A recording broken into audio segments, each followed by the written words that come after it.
Michael Jordan said he was troubled by the growing violence between African Americans and police officers in this country. On Wednesday, MJ told ESPN's The Undefeated he will donate $1 million each to the Institute for Community Police Relations and the NAACP Legal Defense Fund. Jordan said he's making the donations to foster greater understanding, positive change, and create a more peaceful world. Here's a part of Jordan's statement.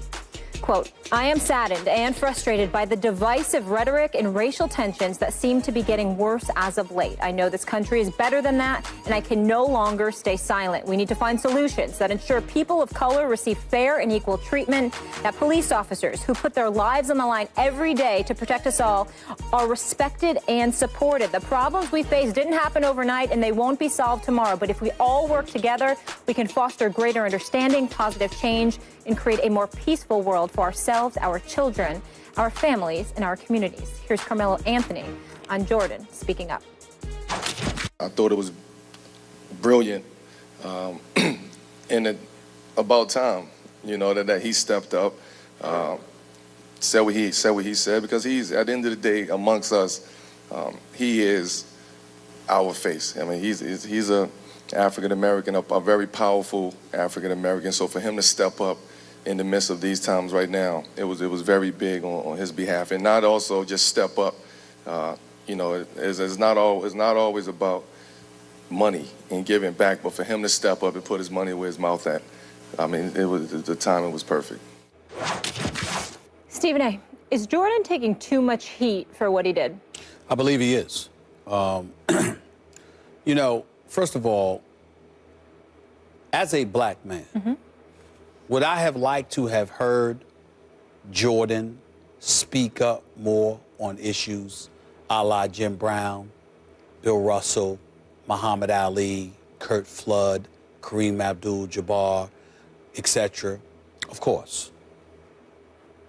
When you are a member of a community that's widely recognized as being a bit disenfranchised and who feels, by and large, most of the time, relatively voiceless, to some degree, even in this day and age, of course you want somebody of Michael Jordan's stature to speak, to be a bit more loquacious and outspoken about issues.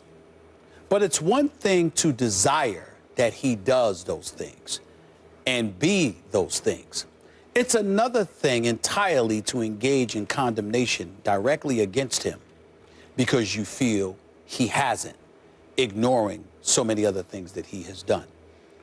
I have always been told throughout the years, and to some degree, I've seen Michael Jordan be incredibly charitable, not just with his time, not just with his money, but also with providing the appropriate face to what you want someone of his stature to be about.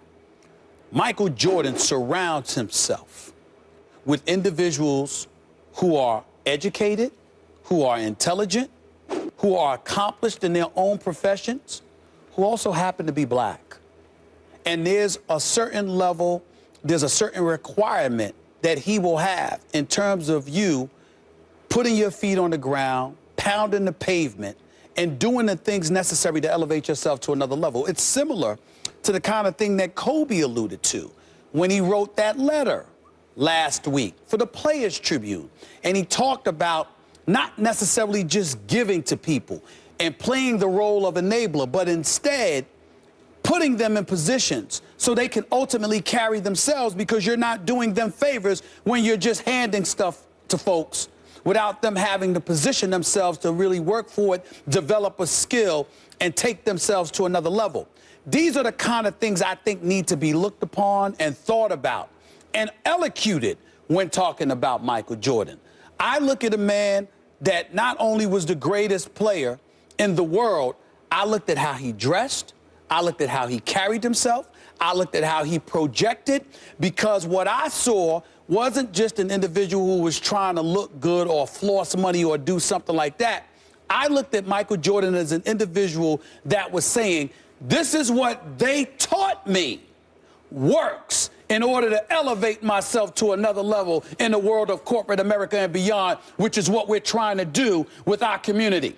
So look at me, to some degree, albeit, as an example of some of the things that you could do along the way.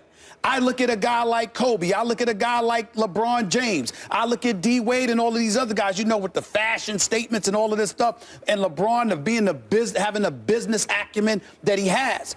And I see individuals that took it to another level. What Jordan had to fight through in the 80s, they didn't have to fight through at the turn of the millennium. He facilitated Melo and LeBron and D. Wade and others ultimately becoming what they became, him and Magic Johnson. Because when we see Magic Johnson, we thought Showtime in the 80s. Now we see the businessman. What the level of reverence that we should have for these individuals, there are no bounds to the words that I can express to thank them sincerely for all they've meant for our community. And when you see their good, there's no question that there are things they could have done better. But when you see their good, it so far outweighs the negative that on a day like yesterday, when the man announces what he has done, I felt not bad or negative towards anybody. I just found myself asking, why would we feel the need to sit there and look at him and say, about time? I understand that coming from pundits in the newspapers and beyond. I saw a really good column about it in the New York Daily News. But if you are a black man, how on that day yesterday could you say that about him? Michael Jordan is, no one's ever been as good at anything as Michael Jordan was at basketball. Like, he's the great, it's, you know, indescribable how great he was. And kids who didn't grow up in that era will never even know, even though the statistical record he left behind also proves it, right? He was amazing. And I'm going to tell you something my late great brother Sam used to say. The time to criticize the fat person is not when they're getting back from the gym with the sweaty wristbands, right? I know what you mean when you say that, look, on this day, after he just made this statement and gave $1 million or $2 million altogether and tried to do it in a way that seems, at least on the surface, as a kind of unifying thing, now is when you criticize him?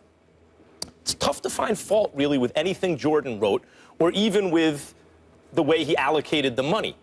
And I saw Kevin Blackistone have a... I saw it too. Yeah, and the headline was basically Blackistone telling Jordan how he should spend his money. Why don't you give $1 million to Black Lives Matter? And my first thought was, and Kevin, my guy from around the horn back in the day, I love Kevin Blackistone. My first thought is, why do you have your hands in Michael Jordan's pocket? Let him, like, But then I watched it, and Blackistone went ham. Right. I highly suggest everybody see it. Yeah, you got to watch this video. Right. I mean, he Kevin went Blackistone around the horn yesterday. Whew. Yes. There's just this feeling with Jordan. This is the best way I could describe it. Not to criticize the fat person. They're coming back from the gym. The wristbands are sweaty. There's just this feeling when you read it, like, boy, who could criticize what he wrote or what he did? It's impossible. And then you step back and you go, maybe that's why I have this funny feeling. Because I can't exactly, Blackistone did a very good job of figuring it out, but I couldn't articulate to myself what gave me a kind of a funny feeling. And I guess that's what it was, that with Michael Jordan, you get the sense that no one could ever be offended. You know, my reaction to the headline about Blackistone originally was, who could be offended by what Jordan said or did? And then yeah, that's right. You can't be offended by what he said or did, I guess. And that's what the issue is. It feels like you're dealing with a professional politician in Jordan. And this is, though he has a lofty status, and he has a major impact in the business world, I understand, and partly as a result, a major cultural impact. Right. You still get the feeling that his response, when you watch Carmelo, you get the feeling that his response is a human and compassionate response, a real response. And with Jordan, you get the feeling like it's still somehow political, even in its apolitical nature. It still feels like it's too clean, like no one could possibly take exception, and that's the point. A friend of mine, he's a DEA agent. He wrote something. Just want to read this to you for a quick second, because this is relevant to what we're talking about. He said, MJ and others speaking up or throwing money at the problem isn't the issue. The law protects the PD officers, police department officers, for what ultimately in some cases, amounts to murder, and that has to change. He's not calling all officers murderers. He's not doing anything like that. He's saying that in cases when that has taken place, which has basically fueled Black Lives Matters and other things, he said the law has to change. The reason I bring that up is because it's incredibly important to know that when you saw Blackstone yesterday going ham and going in, and all of his points were salient. If you know anything about Kevin Blackstone, there's nothing but respect. The man's a columnist, Dallas Morning News for years. The man is phenomenal at a lot of different things. He's a good man. But the reason I bring up and why I respectfully disagree, even though I'm not disagreeing with any of his points, you're using the past to get on Michael Jordan now about what he should have done. No matter what way we want to slice it, people are looking at what Jordan didn't do in the past. But had Jordan done those things in the past, he wouldn't be the Jordan he is now in all likelihood, and therefore wouldn't be in a position to provoke change and bring attention to things now the way that he can. You make that choice. It was a different time, and everybody couldn't be Allen. Just like partly as a result of social media and the democratization of media as a result, there's now an atmosphere, there's now a climate that allows Carmelo Anthony and LeBron James and Chris Paul and others and Dwayne Wade and others to take kind of this public righteous stand. Yes. In Jordan's time, the circumstances were not as conducive to it. So if he wanted to get to this level, he had to play ball in a sense. I have a question for you. Was the criticism based on the message that it was inauthentic and somehow some political or business motives, or more the timing, that it was too late? I think it was a combination of both. I think that equally, it's the fact that people feel he should have stepped up a long time ago. And to some degree, because of what Max articulated, how it just seemed so safe. Because how could either side disagree with anything that he had to say? There are some critics that are going to look at it that way in terms of having a problem with it. Here's why they'll have a problem with it. They'll have a problem with it because they'll say, if nobody has a problem with what you're saying, then what risk have you really taken? And if you're not willing to take that risk, why can't you? You're set for life, blah, blah, blah, blah, blah. And I'm saying everyone isn't meant to articulate and elocute their points of view. Everybody doesn't have that gift. Everybody doesn't have that comfort level. Jordan may very well be very, very comfortable working behind the scenes and making things happen that way. Some people swear that's what he's done. Someone like Oprah was comfortable doing both. Oprah put her money where her mouth was, but she wasn't afraid to put her mouth where her money was. And so because of that, everybody's different. In the end, ultimately, what we must grow as a community, in my opinion, to ask ourselves is this question. Are you an asset or are you a liability? Are you making a contribution or are you not?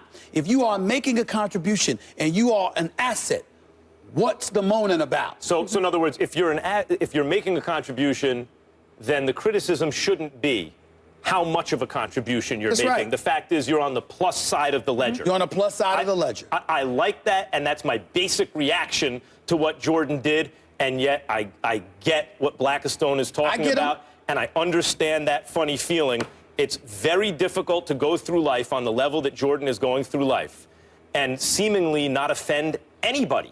It doesn't feel genuine. And there's something about Jordan, who was the most authentic player, who, I mean, like, he was himself, but off the court that felt less authentic than some of the other people you mentioned, certainly during the 60s and early 70s when the climate was much different. But hindsight is always easy. You know, listen, we're very good at telling people what they should have done after they've done something.